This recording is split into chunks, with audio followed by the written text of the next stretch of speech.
confirm my leadership at CIA will focus on setting and communicating priorities and demanding relentless execution.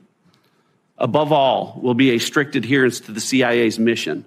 We will collect intelligence, especially human intelligence, in every corner of the globe, no matter how dark or difficult. We will produce insightful, objective, all-source analysis, never allowing political or personal biases to cloud our judgment or infect our products. We will conduct covert action at the direction of the president, going places no one else can go and doing things no one else can do.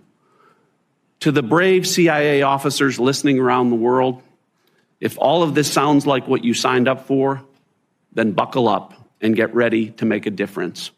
If it doesn't, then it's time to find a new line of work. We must be the ultimate meritocracy. I will unapologetically empower the most talented, hardest working, and most courageous risk takers and innovators to protect the American people and advance America's interests. And I will not tolerate anything or anyone that distracts from our mission. It would be inappropriate in unclassified setting for me to discuss in detail some of my views on intelligence collection priorities, but I'm happy to do so in the classified hearing that will follow this one. In 2020, when a chairman of an intelligence committee misrepresented that a laptop owned by then candidate Biden's son was somehow a Russian intelligence operation, and 51 former intelligence officials used the imprimatur of IC authority to go along with that, I stood in the breach. I stood alone and told the American people the truth about that.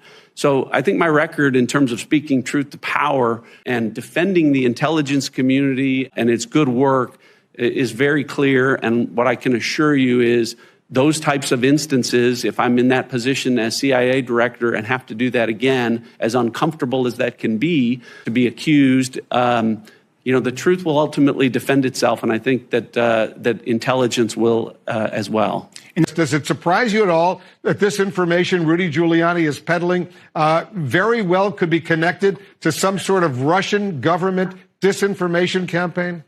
Well, we know that this whole smear on Joe Biden comes from the Kremlin.